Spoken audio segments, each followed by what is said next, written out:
5. 리조또의 등장, 밀라네제 리조또. 이탈리아 도시 국가들이 주도하던 르네상스 또한 저물어갔습니다. 도시의 역량보단 영토가 큰 나라가 대세인 바로크 시대가 도래하였죠.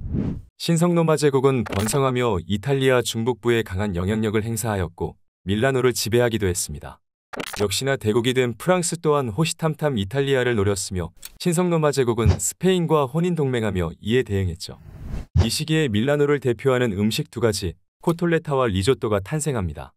지금도 독일어권에서 흔하게 먹는 슈니첼은 밀라노에선 코톨레타, 스페인의 빠에야는 리조또가 되었죠.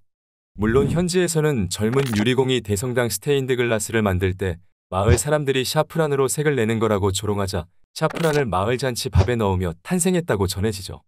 이 전설은 신기하게도 1537년이라는 명확한 시기가 전해지는데 이때가 스페인과 신성로마 제국을 공동 통치한 카르로세 시절입니다. 이렇게 리조또는 시기적으로나 재료적으로나 스페인의 빠에야 영향을 받았죠. 하지만 다른 점은 바로 소스입니다. 기존 이탈리아 중북 부지방에서 흔하게 먹던 치즈와 버터를 활용한 소스를 사용한 것이지요. 그리고 리조또는 현대까지도 밀라노 사람들의 사랑을 받고 있죠. 밀라노는 전 세계에서 가장 세련된 도시이지만 6, 70년대까지만 해도 밀라노 교회를 나가면 우리나라 시골처럼 논에서 일하는 농부들이 많았습니다. 6. 스파게티의 탄생과 토마토 소스의 등장, 나폴레타나 포모도르. 밀라노, 피렌체 같은 르네상스 도시국가들이 신성로마 제국 아래에서 쇠퇴했지만 나폴리는 스페인 아래에서 큰 번영을 누렸습니다. 비교적 유럽 변두리에 위치한 스페인에게 유럽 한가운데에 있는 나폴리는 중요한 도시였죠. 1700년대 나폴리 인구가 급증하며 파스타 값이 치솟았는데요. 또 당시 파스타는 발로 반죽하여 위생 문제도 심각했습니다. 나폴리시의 주도로 파스타 만드는 기계가 개발되고 파스타의 대명사 스파게티가 탄생하죠. 스파게티는 안정적으로 나폴리에 공급되며 나폴리의 풍요로움에 든든한 밑받침이 됩니다. 현대에는 상당히 낙후된 도시지만 괴테가 죽기 전에 나폴리를 보고 죽어라 라고 했을 정도로 번영했죠. 또 나폴리는 스파게티뿐만 아니라 토마토 소스도 처음으로 태어난 곳이기도 합니다. 원래 토마토는 아메리카가 원산지로 유럽에 없었습니다. 하지만 스페인이 아메리카를 정복하자 수많은 신대륙의 문물들이 스페인에 들어왔는데요. 같은 나라였던 나폴리 또한 마찬가지였죠. 그리고 토마토는 나폴리 기후에 잘 적응하여 나폴리의 토마토는 현재도 이탈리아 최고로 치지요.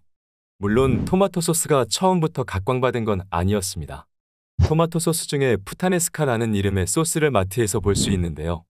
이것이 바로 최초의 토마토 소스이죠. 뜻은 매춘부 스타일입니다. 토마토는 17세기 처음 전래된 이후 악마의 열매라며 쭉 관상용으로만 여겨졌는데요. 하지만 나폴리의 직업 여성들은 먹을 것이 없어서 토마토에 케이퍼와 엔초비 같은 저렴한 장기 저장 식품들을 넣어 소스를 만들었죠. 그리고 이 푸타네스카로 시작된 토마토 소스는 널리 퍼지며 수많은 변주를 만들어냈는데요. 역시나 신대륙을 통해 들어온 이탈리아산 고추 페페론치니를 추가하면 화났다는 뜻의 아라비아따, 까르보나라에 넣으면 아마트리치아나, 크림에 넣으면 로제, 해산물 오일 파스타에 넣으면 바다의 열매라는 뜻의 프루티마레가 되며 토마토는 파스타와 영혼의 단짝이 됩니다. 7. 미식의 고장에서 진화한 파스타 끝판왕, 볼로네제. 이탈리아 요리는 프랑스와 더불어 서양 요리 양대 산맥인데요. 프랑스 요리의 성지가 리옹이라면 이탈리아 요리의 성지는 어디일까요? 바로 볼로냐입니다. 생소하지만 볼로냐가 속한 에밀리아 로마냐주는 음식으로 친숙한 동네입니다. 샐러드 드레싱, 발사믹 식초의 본고장 모데나, 그리고 피자에 뿌려 먹는 파마산 치즈의 파르마 모두 같은 주에 속하죠. 여담이지만 페라리, 람보르기니, 마세라티 같은 슈퍼카 회사들의 본사들도 몰려있어 우리와 멀고도 가까운 동네죠. 볼로냐는 옛날부터 곡물과 축산품 모두 풍족하였기에 이들은 파스타를 건조할 필요가 없었습니다. 현재도 볼로냐 길거리를 거닐면 즉석에서 생면을 비접하는 파스타 가게들이 많지요. 이들이 개발한 파스타 소스는 이탈리아 내륙 중북부답게 치즈와 고기를 왕창 넣은 소스에다 신문물 토마토를 살짝 섞은 소스인데 볼로네제라고 불립니다. 생면 파스타의 볼로네제 소스는 이탈리아 요리 성지 볼로냐의 대표 파스타이죠. 하지만 이탈리아가 자랑하는 볼로네제 소스는 미국으로 건너가 상당히 변질되지요. 8. 미국 건국과 맥앤치즈. 미국의 파스타를 보면 지금까지 이탈리아 파스타 역사의 요약본이라고 볼 수 있습니다. 미국도 이탈리아처럼 처음은 마카로니로 시작했습니다. 바로 미국 서민들의 소울푸드, 맥앤치즈지요. 미국 3대 대통령 토마스 제퍼슨은 독립선언문을 쓴 미국 건국의 아버지로 불리는데요. 그는 유럽에 체류하는 동안 마카로니를 맛보고 사랑에 빠졌습니다. 1793년 그는 유럽에 파스타 만드는 기계를 주문하게 됩니다. 더불어 파마산 치즈도 수입하죠. 이렇게 치즈를 얹은 마카로니는 1800년대 미국 동부 귀빈층들의 사랑을 받습니다. 하지만 시간이 지나며 파스타 만드는 기계가 널리 보급되고 1880년대 캔자스주와 미주리주까지 퍼지게 되죠. 이 시기부턴 맥앤치즈는 고위층들의 관심을 잃게 되지만 고열량과 간편한 조리 방법 때문에 미국 남부 흑인들에게 널리 퍼집니다. 현대에 들어와선 미국을 대표하는 식료품 기업 크래프트 하인즈가 런칭한 맥앤치즈는 단일 제품으로만 5천억의 매출을 올리며 맥앤치즈는 미국인들의 간편식으로 자리 잡았죠. 9. 이민자들의 미국 진출과 파스타. 우리 입장에선 똑같은 미국 백인들이지만 미국 건국 초기에는 이들끼리도 우열이 존재했습니다. 처음으로 미국을 개척하고 독립을 성취한 잉글랜드인들이 지배계층이었죠. 그 다음은 꿈을 찾아온 북유럽 사람들이었습니다. 그리고 그 밑은 대기근을 피해 도망온 아일랜드인들이었죠. 기존 주민들과 달리 구교 가톨릭을 믿어 융합되지 못하며 하얀 흑인이라고 차별받았습니다. 하지만 이런 아일랜드인들보다 한 세대나 더 늦게 온 사람들이 있었는데 바로 이탈리아 사람들이었죠.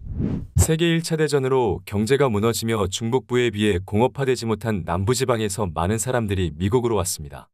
남부지방 농부 출신이었던 이들은 정말 할 일이 없었고 현대까지도 이탈리아계 미국인들은 명문대에 입학하기 힘들 정도로 차별받았죠. 하지만 이러한 차별은 이탈리아인들의 정체성을 유지시켜 주었습니다.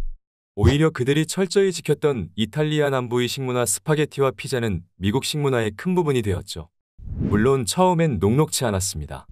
이탈리아 남부 사람들답게 나폴리를 상징하는 토마토 소스를 많이 사용했는데요.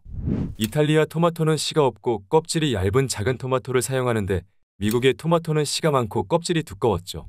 그래서 껍질을 익히기 위해 소스를 오래 우려내야 했으며 신선한 맛이 떨어지는 만큼 설탕과 마늘의 양을 늘렸습니다.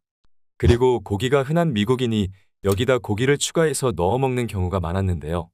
이는 미국식 볼로네제로 불리었으며 미트볼을 추가한 경우 미트볼 소스로 불렸죠. 그리고 이 고기가 추가된 미국식 토마토 소스는 라자냐, 피자, 스파게티 여기저기 들어가며 미국인들의 가정식으로 자리 잡습니다. 10. 2차 대전 이후 전래된 크림 파스타. 이탈리아 중북부엔 치즈로 맛을 낸 까르보나라뿐만 아니라 버터로 간단히 맛을 낸 파스타도 존재했습니다. 그러다 1920년대 로마를 여행한 헐리우드 배우가 이 맛에 반하였고 이 가게 주인이 바로 알프레도 소스의 주인공입니다. 이후 수많은 유명인사들이 알프레도의 가게에 들렀는데요. 하지만 알프레도 소스가 미국에 본격적으로 공급된 건 2차 대전 이후입니다. 2차 대전 패전국이었던 이탈리아에선 더욱 많은 이민자들이 미국에 왔는데요.